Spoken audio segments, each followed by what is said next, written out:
Welcome back viewers. इस नए episode में आपका स्वागत है। एक ब्यूटीफुल नेचर को एंजॉय करते हुए आज हम एक स्टार्ट लेने वाले। सो गुड मॉर्निंग ताई। Good morning. क्वेश्चन शुरू कर दे। यस। पहला क्वेश्चन, अभी ये कुछ ऐसा है कि 2022 में बहुत चैलेंजिंग ईयर था अपना, तो कैसे मैनेज हुआ? क्योंकि उसके बाद अपना प्रोग्रेस स्टार्ट हुआ है, तो वो जर्नी कैसी थी आपकी? जर्नी तो एक्सपीरियंस लेने वाली थी और बहुत अच्छी रही जर्नी, और जिसको स्ट्रगल कहते हैं वो स्ट्रगल भी मैंने एंजॉय किया काफ़ी अच्छे से, क्योंकि उसमें काफ़ी सारी सीख मिली और एक मैच्योरिटी आती है, रियलाइजेशन होता है। तो वो 22 के बाद वो मुझे वो सब सारी चीज़ें सीखने मिली। 2022 मेरे लिए बहुत लर्निंग ईयर था। तो ताई उसके बाद आपको, मतलब अभी आपने जो जर्नी के बारे में बताया, तो आपको उसमें प्रेरणा कहाँ से मिली थी? प्रेरणा तो मुझे मेरे पापा से ही मिली। बहुत सारे रेफरेंस जो थे उनके जो पुराने फोटोज है और स्केच बुक्स है, उसमें से हम लोगों ने लिए फोटोज स्पेशली, क्योंकि वो इमेजेस में उनके कलर कॉम्बिनेशन देखने मिले। उस समय में बॉडी टोन क्या था, क्योंकि लोगों को काम तो विजय सर का ही देखना है। मेरे से एक्सपेक्टेशन वही है कि मैं भले कम क्वांटिटी करूं, लेकिन काम उनके जैसा ही देखना है। तो उस समय में जो बॉडी टोन था, फिर जिस तरह से शेडिंग होती थी, लिखाई होती थी, तो हम लोगों ने वो सब रेफरेंस लिए। जितने भी पुराने फोटोज थे, जितने भी उन्होंने मूर्तियां बनाई है, तो उसको हम देखते गए और वहां से देख देख के भी यूज टू कॉपी दैट पापा का काम।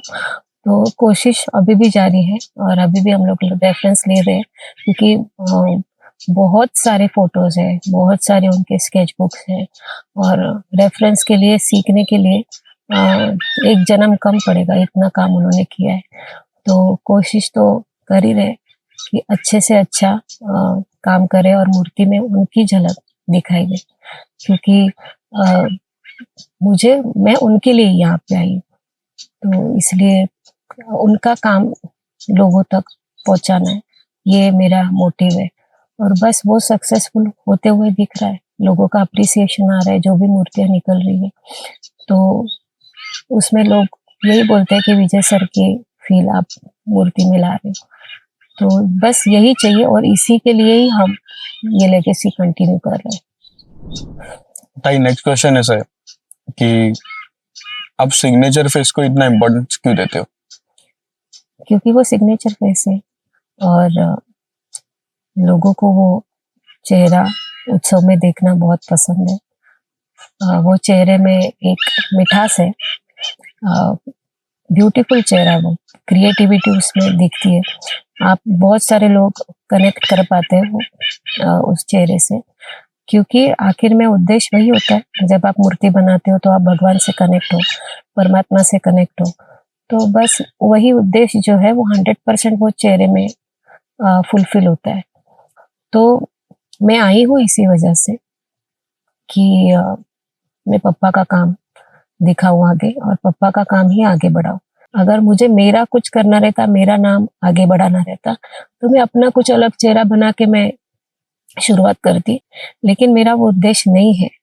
मेरा उद्देश्य ही अलग है कि पप्पा के नाम को जब तक मैं हूँ तब तक मैं उनकी लेगेसी को आगे बढ़ाऊं, उनके काम को मैं दिखाऊं, उनकी काम की झलक मैं दिखाऊं। तो इसी वजह से मैं पप्पा का ही तो चेहरा आगे लेके जाऊंगी। लोग दीवाने हैं आज भी, और जितनी पीढ़ियां जा चुकी है पीछे, क्योंकि ये रिसेंटली चेंजेस कर करके ये चेहरा पप्पा ने बनाया था। फिर अभी 8-9 सालों से ये चेहरा मैं यूज कर रही हूँ, और पप्पा के समय में बहुत सारी मूर्तियां इस चेहरे में बनी थी, और उसके बाद मैंने भी बनाई 17, 18, 19। फिर मैं वो चीज का इम्पोर्टेंस मुझे और बढ़ाना था कि जो रेयरनेस है, तो मुझे उसको रेयरेस्ट ऑफ रेयरेस्ट मंडल को देना है। मतलब जो उस चेहरे को मुझे रेयर करना है, तो उसका इम्पोर्टेंस ज्यादा बढ़े। तो मैं उन्हीं मंडल को वो चेहरा देना चाहती हूँ जो उस चेहरे की कदर करे, उस चेहरे को संभाले, उस चेहरे को चाहे। तो अक्षर भी नया मंडल था, हाँ। आपने 2025 में उनको क्यों दिया सिग्नेचर फेस?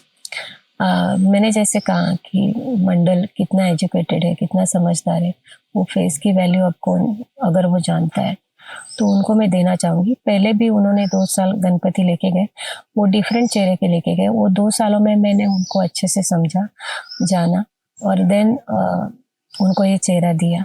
बहुत ही हाईली क्वालिफाइड लोग हैं वो और उनको मुझे ऐसा लगता है मेरे से ज़्यादा उन्होंने वो चेहरा संभाला है, मतलब फ्रॉम बनाने से लेके विसर्जन तक। So they know that value, you know. और अक्षर मित्र मंडल बहुत सुलझा हुआ मंडल है वो, जैसे श्री है वैसे ही अक्षर मित्र मंडल है। बहुत सुलझे हुए लोग हैं।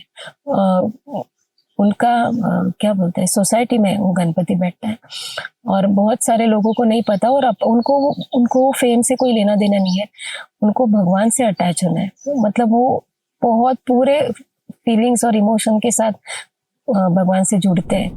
चलो भाई, और एक क्वेश्चन की तरफ बढ़ते हैं अभी। यूट्यूब चैनल पे ना कुछ वीडियो स्क्रॉल कर रहा था तो एक फ्रेज मिला था मुझे जिसमें ऐसा लिखा था कि रेशमा खातू इज गुड स्पीकर। हाँ। तो आपको उसके बारे में क्या बोलना? मैं इसको पॉजिटिव वे में लूँगी। मुझे अच्छा लगा अगर इतने सालों से जो मैंने पढ़ा है, कुछ विचार उनको मेरे पसंद आए तो उन्होंने ये कहा होगा, मतलब आपने मुझे गुड स्पीकर कहा है तो आपने मुझे कान खोलकर सुना भी होगा। तो अभी तो आपने कहा है तो it's a good complement for me. Okay, अभी जाते हैं एक सेकंड फ्रेज के पास। अच्छा। वैसे ही यूट्यूब पर सर्च करते करते मिल जाता है। आजकल तो चीज़ें बहुत आसान हो जाती है सोशल मीडिया के सोर्स से। सो उसमें सेकंड फ्रेज ऐसा था, देर आए दुरुस्त आए। अच्छा, हाँ, वो जब मेरा और एक मंडल का सेपरेशन हुआ था तभी वो पोस्ट पढ़ने के बाद, हाँ पता है, नहीं वो शायद वो पॉडकास्ट में था। हाँ, तो नहीं, जिन्होंने ये बोला है मैं उनको अच्छे से जानती हूँ और मेरे पापा के वो बहुत बड़े फैन हैं and he loves my dad. अभी भी वो उनसे बहुत प्यार करते हैं। शायद उनकी कुछ एक्सपेक्टेशन रही होगी मेरे से, लेकिन मुझे ऐसा लगता है मुझे वो नेगेटिव वे में मुझे लेने की ज़रूरत नहीं है, क्योंकि वो उनकी सोच है, उनकी पर्सनैलिटी, उनके विचार है और मुझे नहीं लगता कि ये चीज़ से मैं कभी अफेक्ट हो पाऊँगी, क्योंकि देर आए दुरुस्त आए, दुरुस्त तो हुआ क्या? I don't think so. क्योंकि बहुत सारे कमेंट थे और बहुत सारे कमेंट ये जवाब देते हैं क्या दुरुस्त हुआ और क्या ना दुरुस्त हुआ। तो मैं उनके बारे में कुछ ज़्यादा बात नहीं करना चाहूँगी, बिकॉज मैं उनको भी मानती हूँ। He is my dad biggest fan. उनके कुछ एक्सपेक्टेशन, जैसे मैंने कहा, मेरे से रहे होंगे। तो और कोई अपने दोस्त के लिए तो अच्छा बोलेगा, अच्छा सोचेगा, अच्छा विश करेगा। सो